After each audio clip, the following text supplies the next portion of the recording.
اولین بدعتی که در اسلام پیدا شد دیر رفتن به نماز جمعه شد. همین بدعتی که در اسلام پیدا شد مردم به نماز جمعه دیر میروند، همون قمی روند که نماز میخوانند خلاص.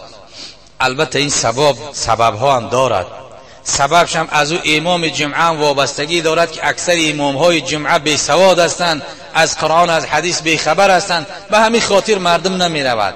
وگرنه بعد از نماز بامداد در زمان صحابه، در زمان رسول اکرم، بعد بامداد حرکت میکردن، غسل میکردن، لباس ها را پاک میکردن و به نماز جمعه میرفتن.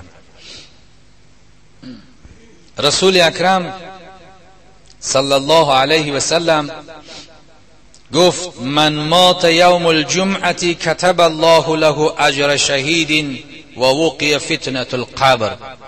رسول خدا صلی الله علیه و سلم گفت که هر کسی که در روز جمعه از دنیا گذشته می شود، در روز جمعه می مرد، خداوند جل جلاله کتابت میکند برای اجر شهید، مثل شهید واری در نامه اعمالی و ثواب درج کرده میشه. شهید کی است؟ شهید کسی است که به خاطر دین مبین اسلام شده از ترک زن، ترک فرزند، ترک شیرینی های زندگی، ترک وطن، ترک همه علایق دنیا میکند، در راه خدا جان خودش تسلیم میکند. شهید همیره میگن. اون شهید مرده گفته نمیشود. این گناه است. اگر بگوی شهید کسی مرده، میگه گناه است. برای چی؟ خدا در قرآن خودش ایرا معنی میکند که استعذ بالله ولا تحسبن الذين قتلوا في سبيل الله اموات.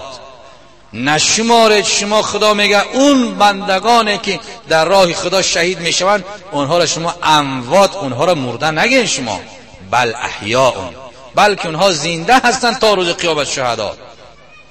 انا همون کسی که در روز جمعه گذشته میشود، به خاک سپرده میشود، جنازه او خوانده میشود، ثواب شهید خدا در نامه اعمالی و درج میسازد. ثواب شهید، البته که ثواب شهیدم و وقی فتنه القبر، خداوند جل جلاله او را از عذاب قبر ایمن نگه